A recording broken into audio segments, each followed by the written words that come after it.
this boy is going to be an international pianist. And I said, oh, how silly, no?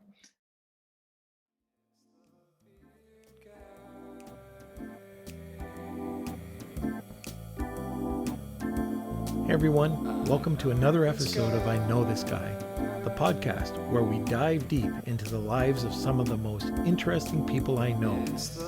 Before we get started, please like and subscribe to I Know This Guy wherever you get your podcasts. By the way, my kids want me to say something about ringing a bell. What the hell's a bell?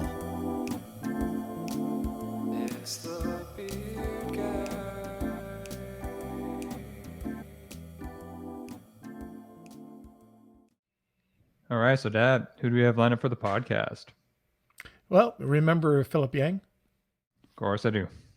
Yeah, so Philip, after the podcast, got in contact with us and said, hey, I know somebody else that's really cool. When we heard about him, we said, yeah, we got to get him on the show. And that's Marcelo Bratke. He's a world famous pianist. Man, he's so much more than that. Like I don't even want to get into it here because I want to kind of tease people to listen to the podcast because it will be so interesting. This guy's remarkable. Yeah, you don't want to miss this one. So let's dive right in. All right. Well, Marcelo, welcome to the podcast. Thank you so much. It's a pleasure to be connected with you in Canada. I am in Campos do Jordão, a mountain place, 2 hours from Sao Paulo.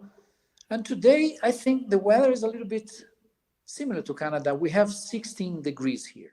Oh my God. Take the knife out of my back. I wish it was 16 degrees. It's cold and rainy and typical fall weather here, not 16. So I've got to tell you, one of the most interesting people I've come across and had the pleasure of speaking to you was a guy that introduced us, Philip Yang. What an incredible guy. Amazing. Yes, he's incredible. And his story, I mean, what hasn't he done? And what hasn't he done exceptional? And the thing that gets me about Philip is that we only hit the tip of the iceberg. I mean, we really do have to get him back, Hayden. Yeah, for sure. But anyways, this is interesting because he said, there's somebody that I know that is, super interesting. You've got to talk to him. And he brought up your name. So anyways, I can't wait to talk more. Yes, and let me tell you, Philip is a multi-faceted person at the point of last week, for example, because I'm doing a series of programs about composers for TV here in Brazil. And I remembered Philip mentioned that he had some Indian jackets that were very, very eccentric and beautiful. And then I called him to ask to borrow one of the jackets for me to be able to do a special program on Mozart. So he became also a kind of a fashion advisor. Oh, that's good. So that's just another one of his specialties, right? Yes, I guess so. Yes. Let's dig into a bit of your past. I don't want to just scrape the surface. We've had a chance to, talk to you a bit and really get some information. I want you to, go back to the early days and really what makes Marcelo. Well, I remember music since I was really young because I had a visual problem that I was born with, which is a cataract, congenital cataract and amblyopia. So I remember I made my first surgery in my eyes when I was around 2 years old.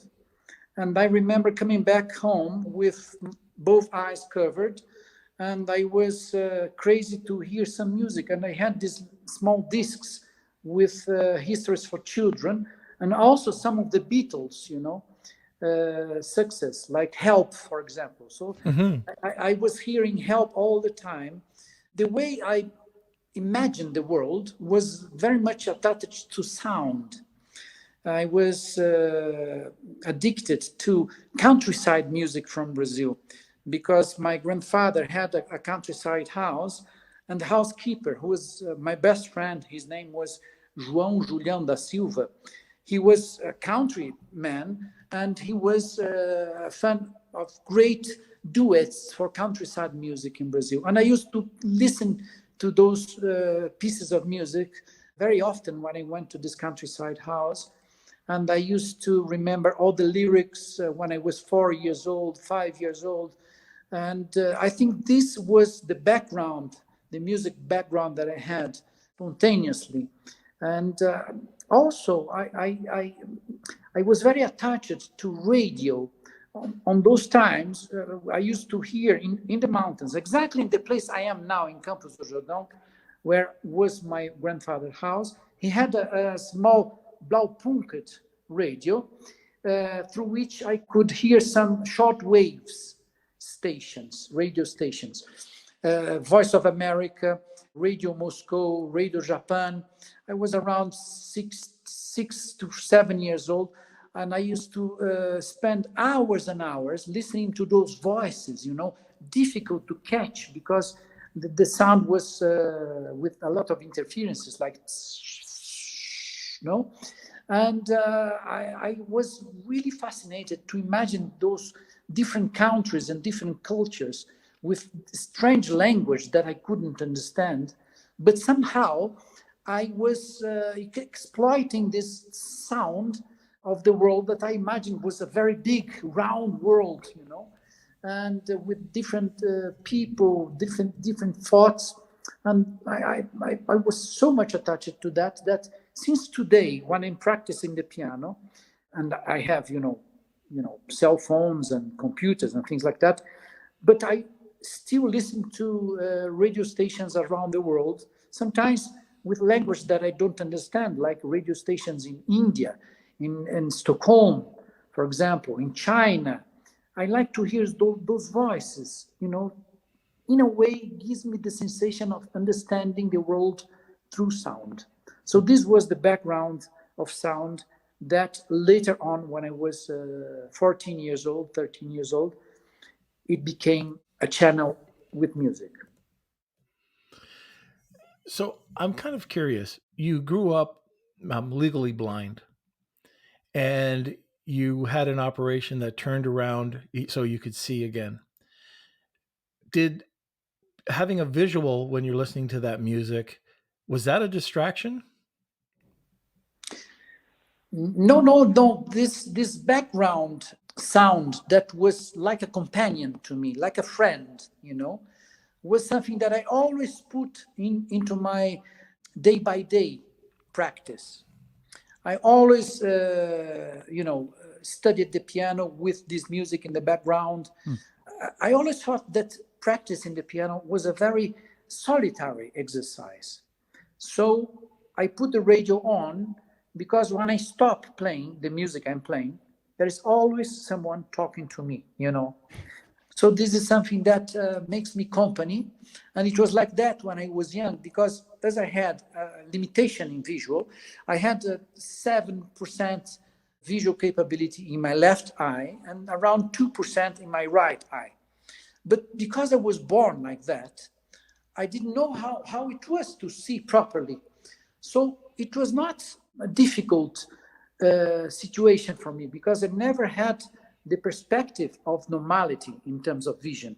All the sounds mixing in my mind were always very welcome. I'm not someone who wants to have a pure channel into something in terms of sound. I want to have all this confusion, which is something that, in a way, I translated into music and into, my rational thoughts. So let's go back a bit. Your parents treated you 100%. There's no difference because you had some issues with your eyesight. How did they? Hayden was talking to me about this, and I thought it was amazing how your family life was so encouraging. Like everything about what your family was doing, helped you get to where you are today. Can we talk a little bit about that? Absolutely, yes. Well, because there was no solution to my problem. Amblyopia is an atrophy in the optical nerve that you need to solve this problem until you are around 4 or 5 years old. I was strabic as well because of this problem.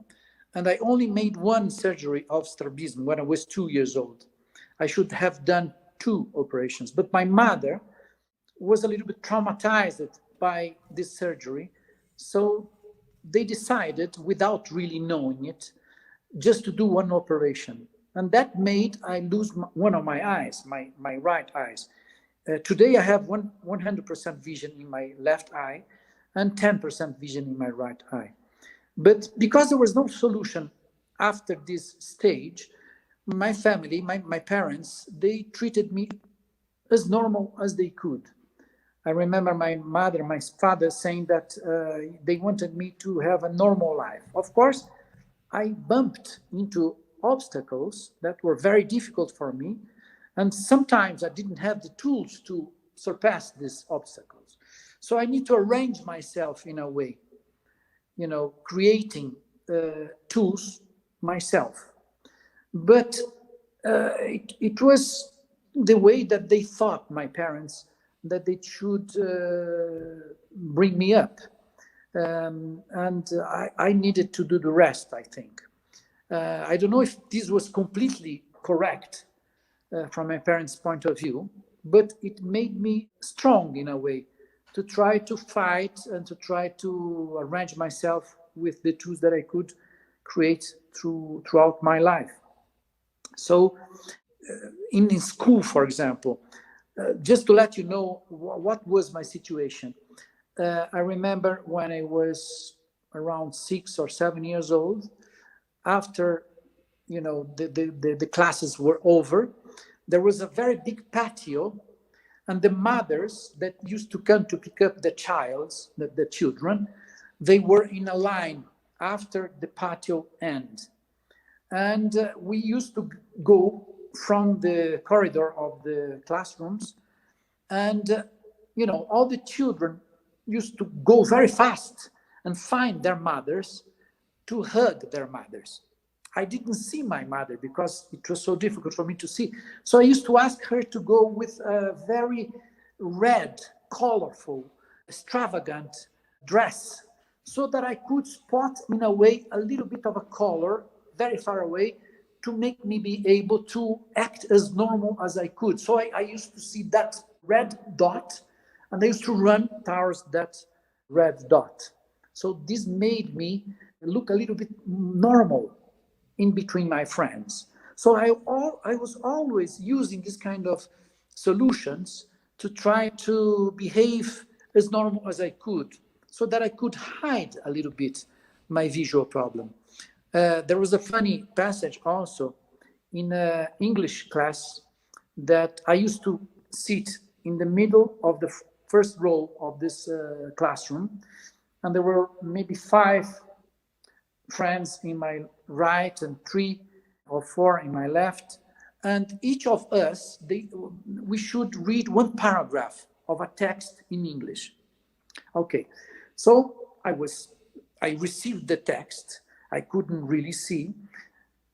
I could only see if I would go very close with my left eye, close to the paper, and read letter by letter. So I used to count 4 guys, 4 paragraphs, and I was going to read the number 5.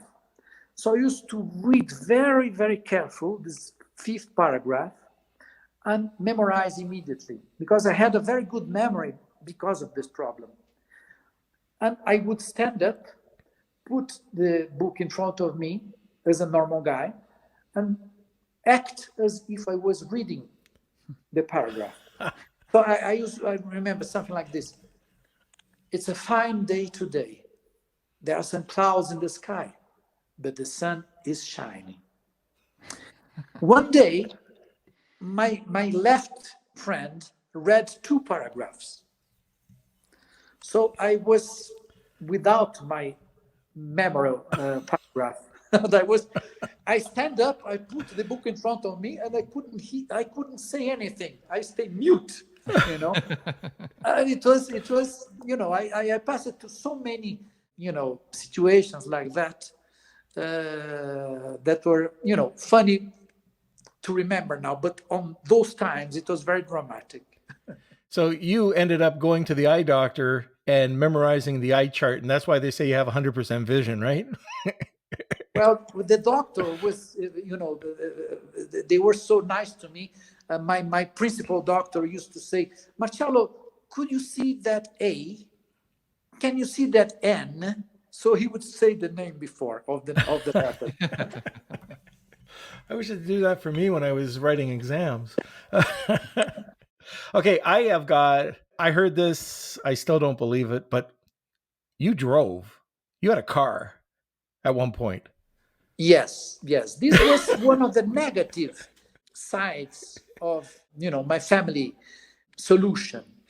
I think my father wanted to have a normal older boy as his son. And everyone in Brazil, when we are 18 years old, in a way, we go to a driver's license and we do the tests and we pass with the tests.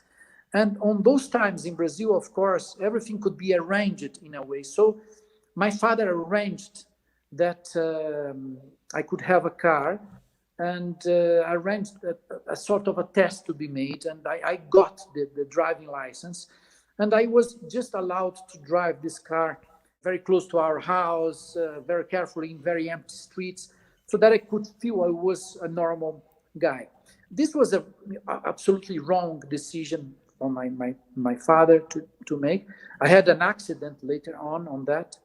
And of course, I was 18 years old, and in my perspective, I was very happy because of this, because I was, on my, day-by-day process of feeling normal in a way.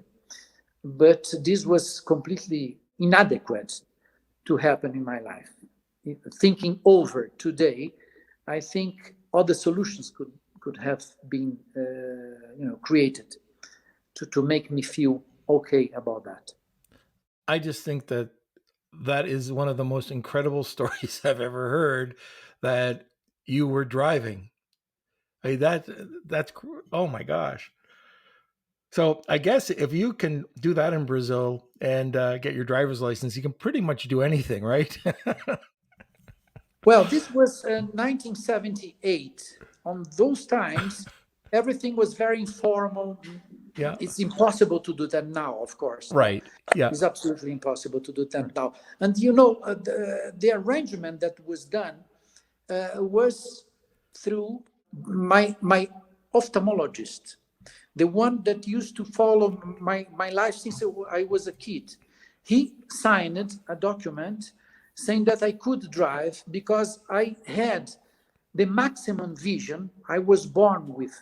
So this was his decision, which, of course, in my opinion, is completely wrong. But he thought that I could, in a way, because I used to see,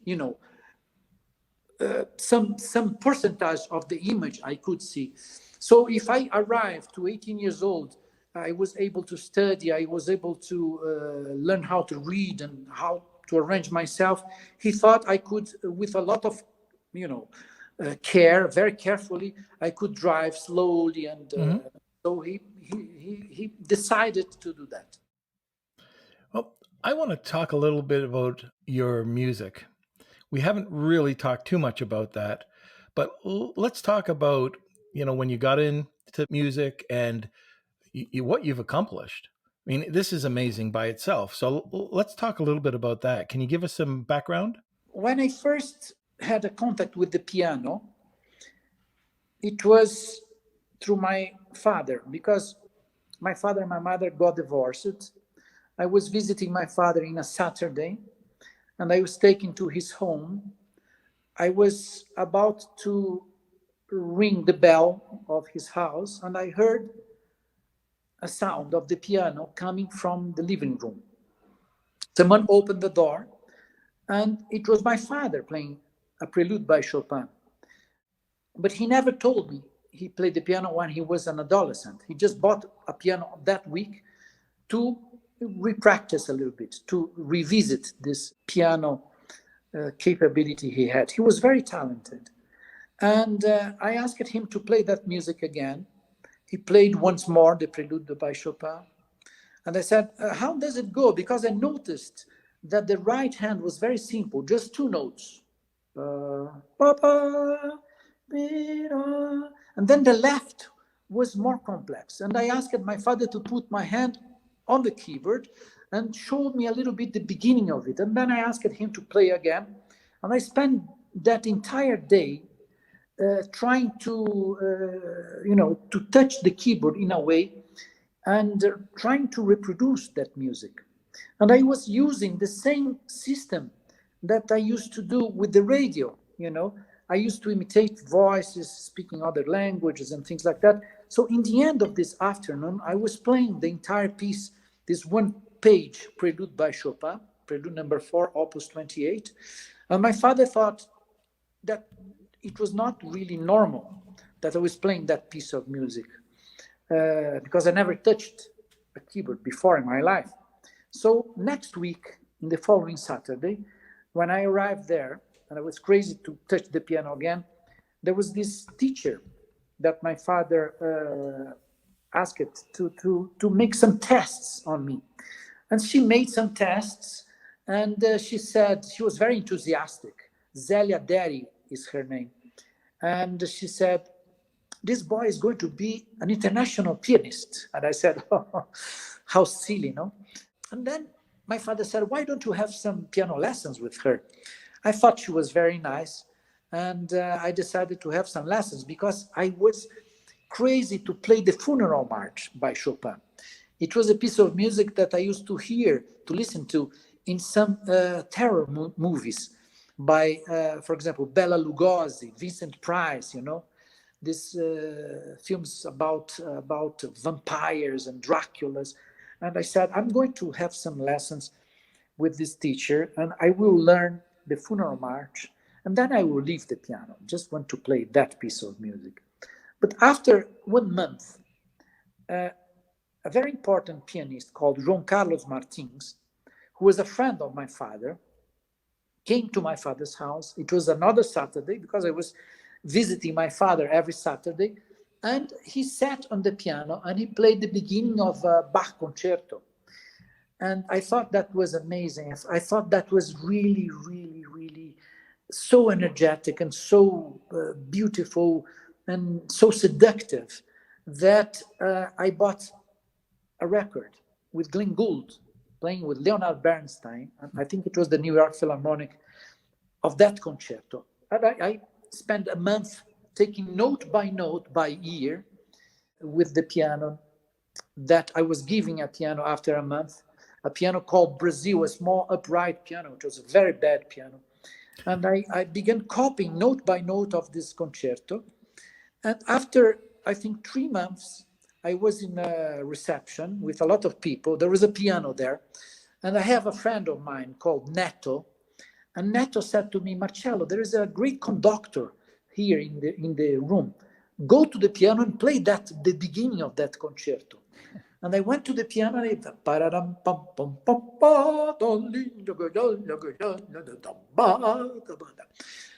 and then the conductor, who was Eleazar de Carvalho, the most important conductor of Brazil on that time. He was an amazing conductor. He was a pupil of Kusevitsky. He was a colleague of Leonard Bernstein and Seiji Ozawa. He was the principal conductor of the St. Louis Symphony Orchestra. And he came close to the piano, listened to me, and he said, I want to invite you to make a debut with the Sao Paulo State Symphony Orchestra. Would you do that? I said, sure. But I just learned it on that point, the first movement of the concerto. I didn't know the second and the third movement. So Maestro Eleazar de Carvalho, he was very serious about that. He gave me his telephone number And then I asked my father to call him. And he set up a rehearsal to test me on that concerto. So I went to the concert hall and sat on the piano, never played, before with an orchestra. And we made the first movement of the Bach D minor concerto. I remember in the middle of the movement, he said, let's begin now from bar number 48. And I said, because I bought the score with me, I brought the score with me to act as if I was reading it. And I said, Maestro, bar 48, what does it mean? I just know how to play this movement from beginning to end. Can you sing a little bit the part you want me to repeat? And then he sang, and we played together again. And then he said, now second movement. And I didn't know the second movement, and neither the third. I was so inexperienced about all of this, So he said, I give you 6 months, and we are going to rehearse again. And if you are prepared, you can play and open the spring season of the Sao Paulo State Symphony Orchestra. So I prepare myself with my teacher, Zélia Deri, taking every note ear by ear.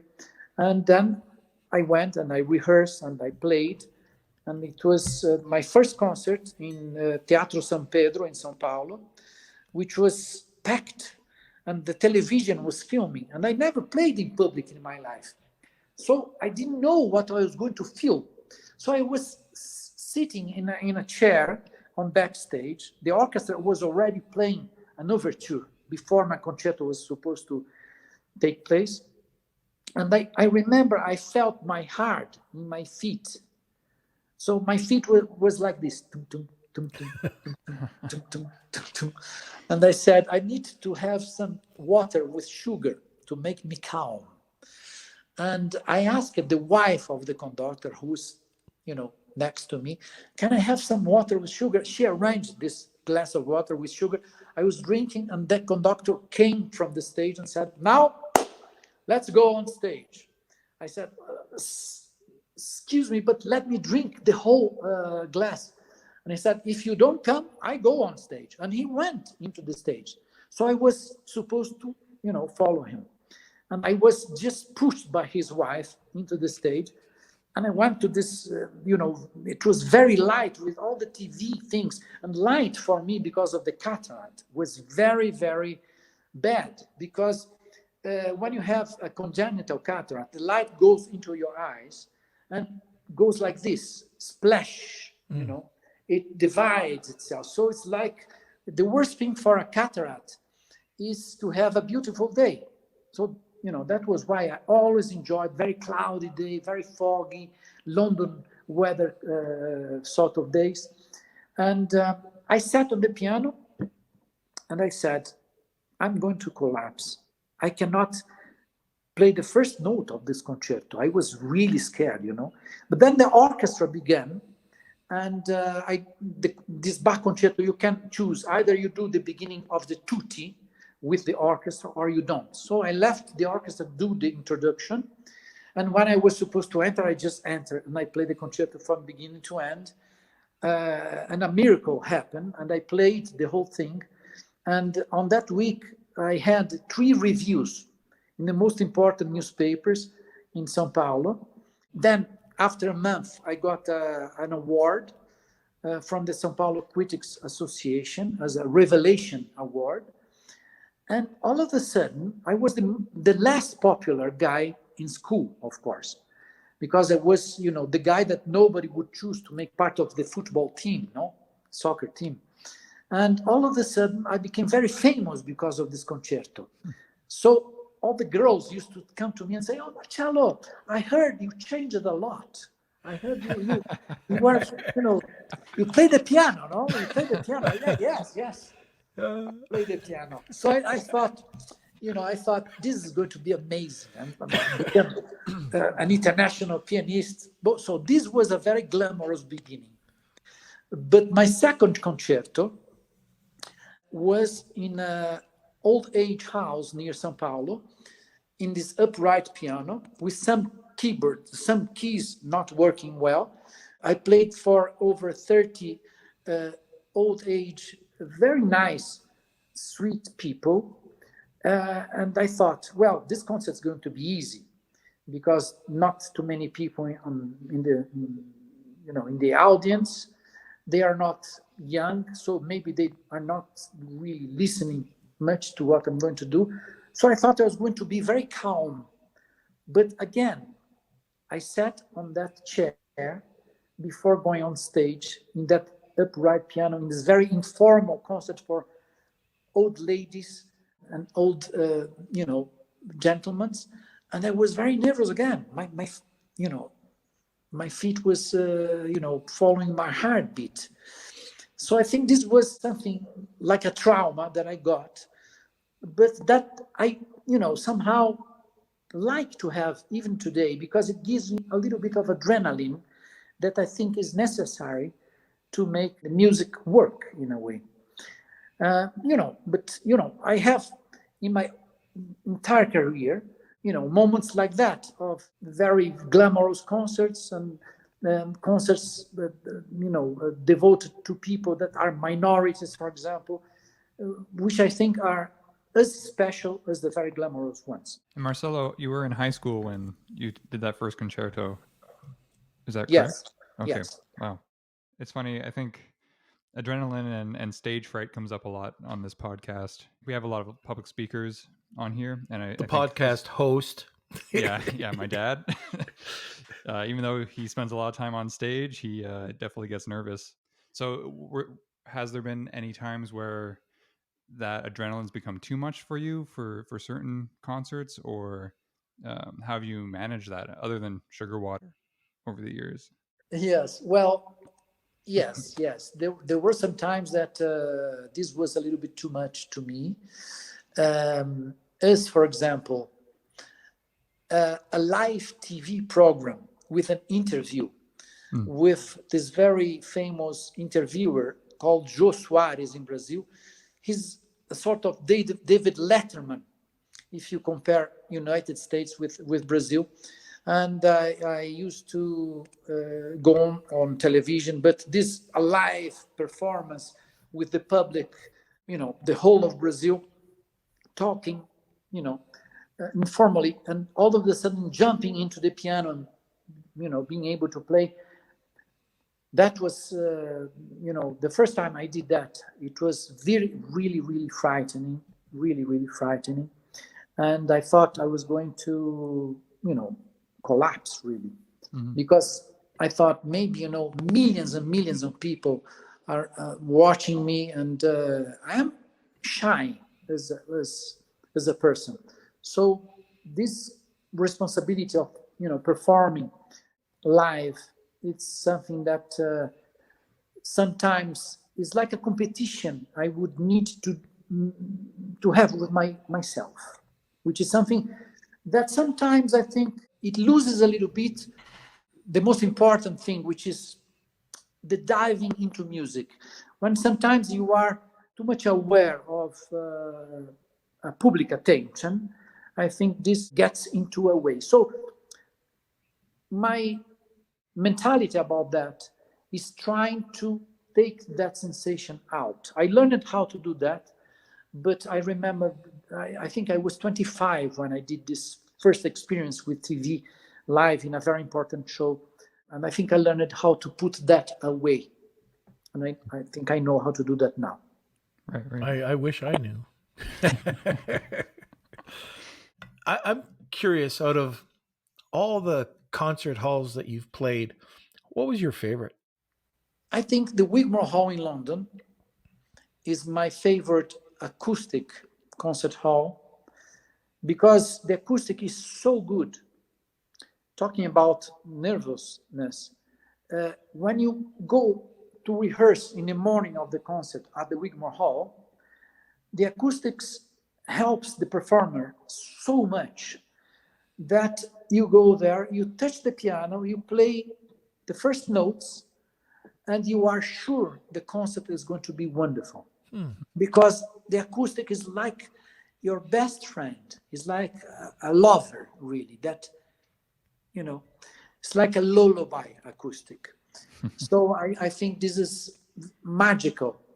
It's very rare to have that. My other favorite concert hall, which is a very important concert hall in my career, is the Carnegie Hall.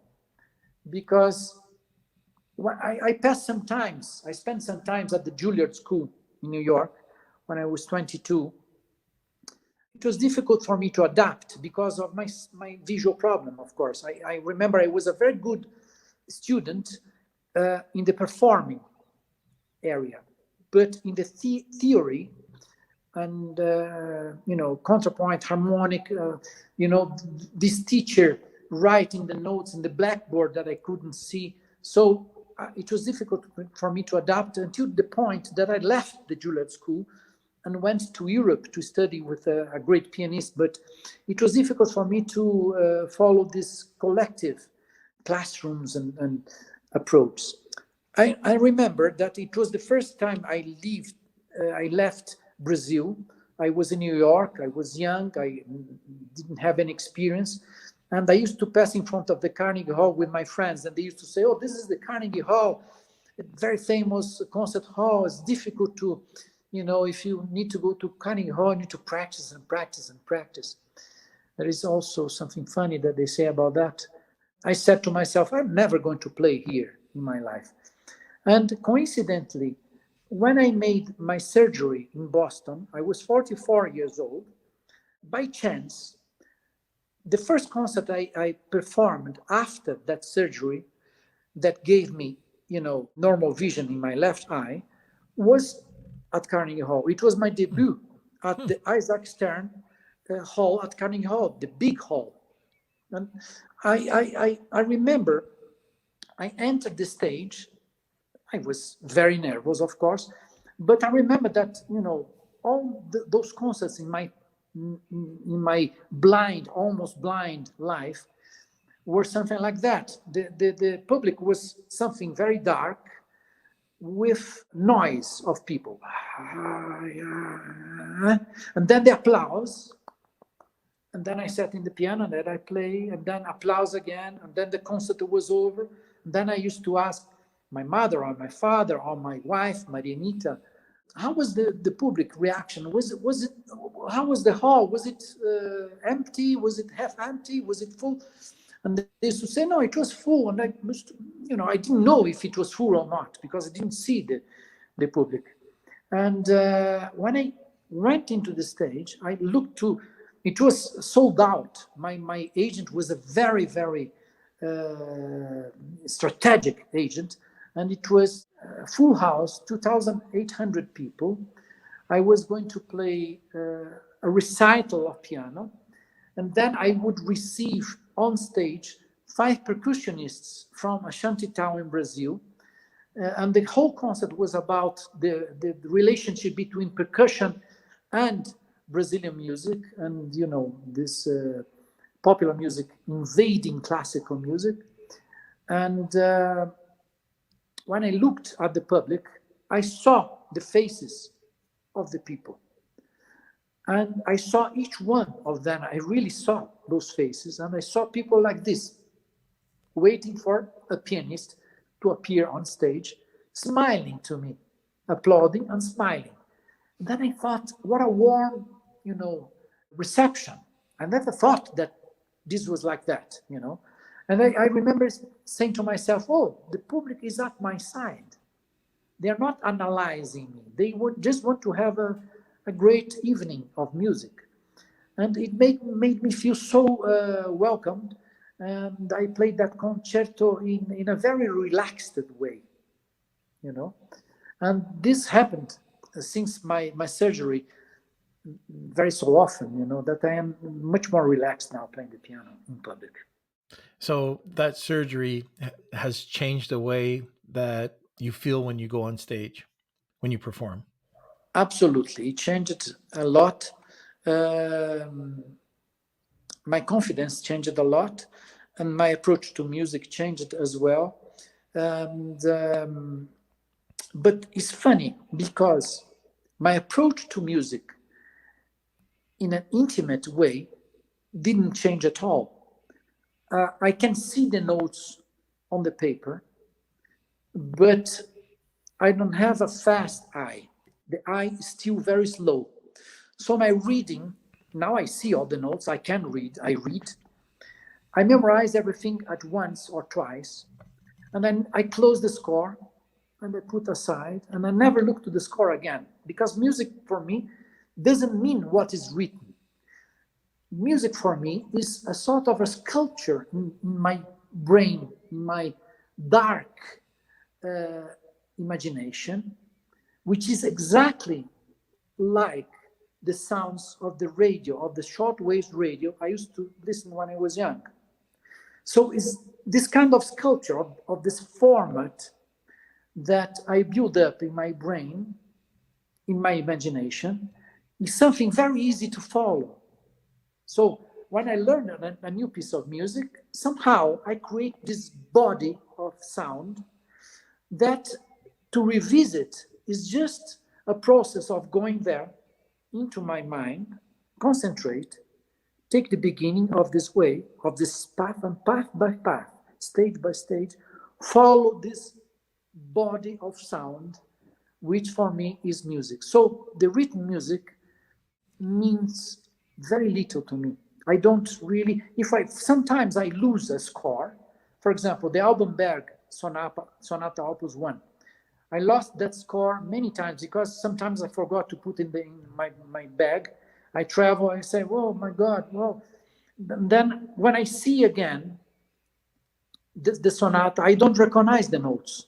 And then I say, oh, this is the Albenberg Sonata, But other pianists, they are able to read without the piano and listening to the music as they are reading. But these signals are not something familiar to me even today. So, what it changed for me as a whole was I used to use music as a bridge of communication between me and people, because it was easier to me to express myself through music than through other forms of expression. And but the capability of seeing now made me see many aspects of the world and of life that I didn't see on that time. So I was able to bring music to this new world that I saw when I was 44 years old. And this made me feel that the capability of music became much broader, much richer than it used to be before. I always wanted to get involved with music.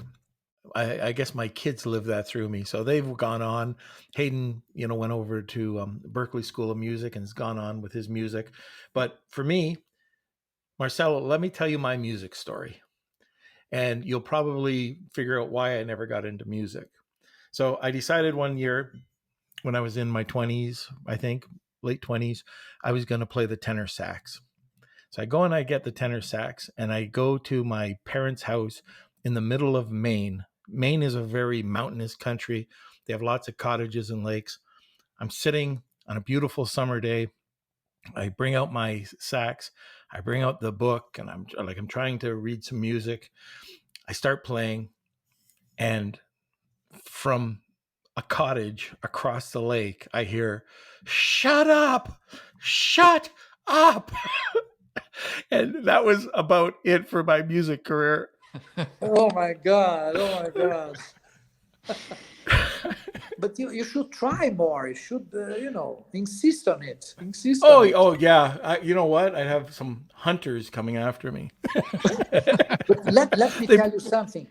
I had this with neighbors many times, playing Bach, playing Mozart, playing Beethoven. I had, very aggressive neighbors trying to almost kill me because of this. I think these guys were ready to kill me. So anyways, it was a very short-lived career in music. I settled into just listening to all types of music. So And do you still have the saxophone? No, unfortunately, I let somebody borrow it and I never got it back. But anyways, I went on to other things, and Hayden went on to do everything I wanted to do. So there we go. So Hayden, did you have any questions? Yeah, I have a few. But I was actually curious. I just thought of another one. So, like, I'm trained more as a jazz musician, um, and I think even within my training here in Canada and at Berkeley, there's a lot of weight on reading music, and I imagine it's the same in classical music as well. Do you think there's too much of a weight on reading? Because I feel like even the older I get and the more I play, I think there seems to be gaps in music education here where people kind of force reading on early and don't really focus on the ear and being able to create that sculpture in your head of sound. Yeah, I don't know if you have any thoughts about that. But how do you read? Do you read well? I read enough to be able to sight read a piece. Like if someone gives me a bass line to read, I could read through it and play it. But not, I know people who can have a full score in front of them and digest that and play that perfectly. I couldn't do that. I read much worse than you do. Let's say I'm reading it. Let's say I'm reading it Mozart.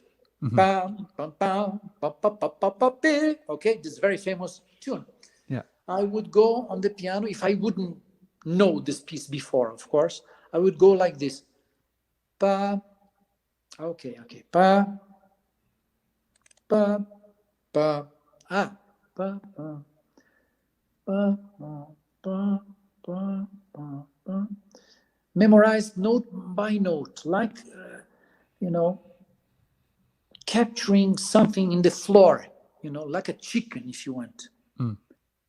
And then being able to play that in tempo without looking at anything, but then to go note by note, pause by pause, putting that in my mind.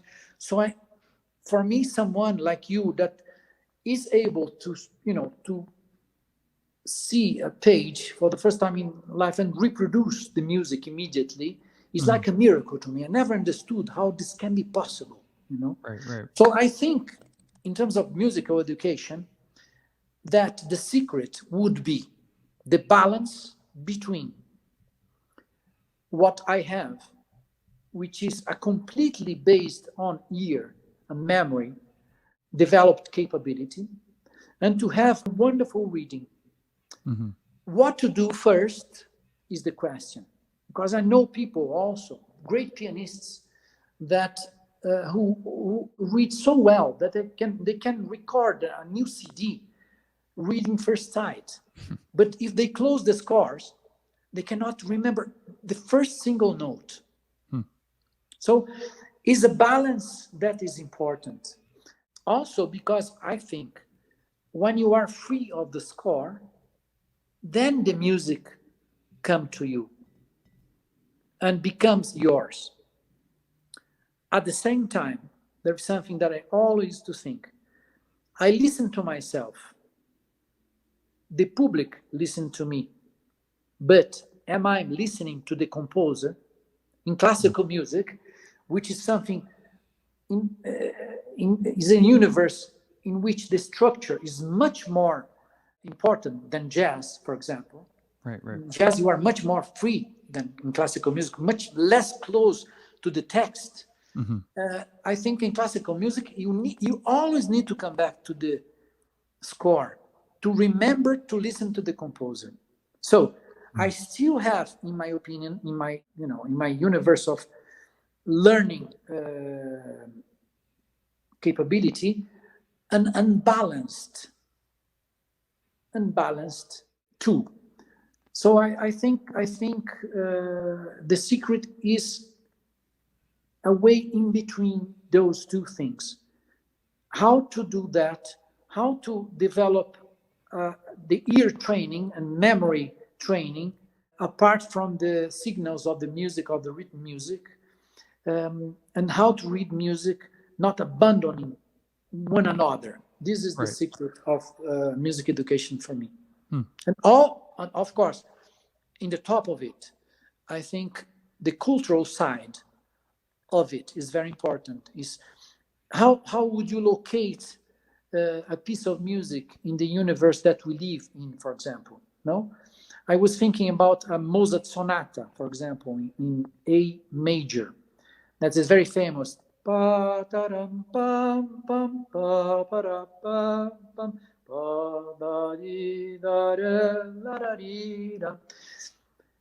If you play ta ta ra ta ta ya ta ra ta ta ya, which is a way of phrasing, this would be a romantic way of phrasing that is not adequate for Mozart.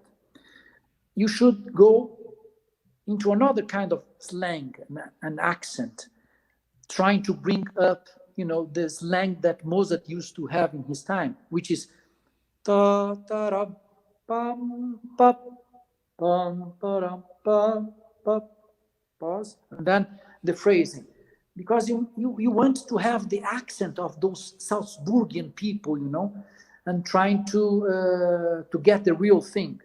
Yeah. It's like to compare with jazz, to have the right swing of the music, no? Yeah, for sure. So I was talking with Julian Joseph, a wonderful jazz musician, a great pianist, one of the best British jazz pianists, about that in an interview that I did for a radio program that I do. And he was talking about that, the importance of the swing and how to get the right accent and to put that in the right historical atmosphere without losing also the capability of bringing that to our time, which is bringing music alive to the time that we live in today. Yeah, for sure. I mean, it's interesting you say that too, because my impression is that to be able to really perfect that swing or perfect those tiny details that make up, a beautiful piece of music or a beautiful way of playing, like, to me, it's much easier to grasp that from listening intensely to whatever you're trying to learn. And I think with like written music, that it doesn't necessarily convey those smaller details as well, in my experience. Like, I've seen written on music, say if I'm reading a bebop jazz melody, sometimes you'll see written above it like, play this behind the beat, because they can't actually put that in a quantifiable way in the music. And really, you just have to listen to Charlie Parker or listen to the greats and really try and copy them and where they place it. Yeah, exactly. When I was doing a CD with Julian Joseph that was called Imaginary Line.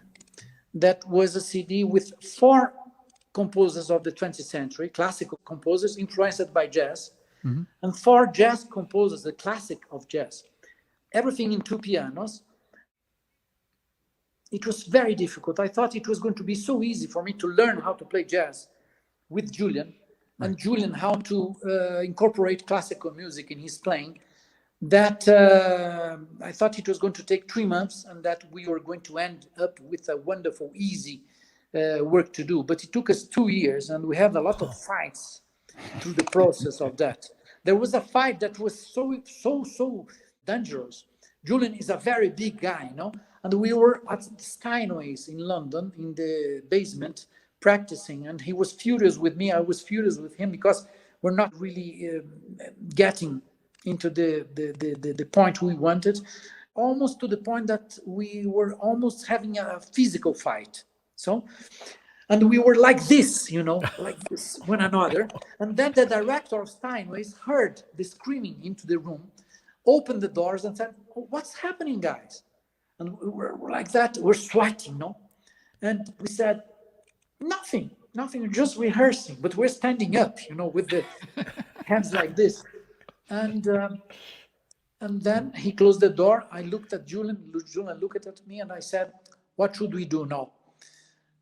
And he said, "What time is it?" I said, "Well, still have half an hour to practice." "Okay, let's practice." And we played Armando's Rumba by Chick Corea. And in the end, we hugged each other and we made peace through this piece of jazz, which was very, very funny. But it's a very different world, the world of jazz and the world of classical music. Mm-hmm. And it's always a wonderful thing to jump into this antagonistic worlds to learn how to, expand the universe of music that we have. Hey guys and gals, that concludes our episode with Marcelo Bratke. Make sure to tune in next time to hear the rest of the interview.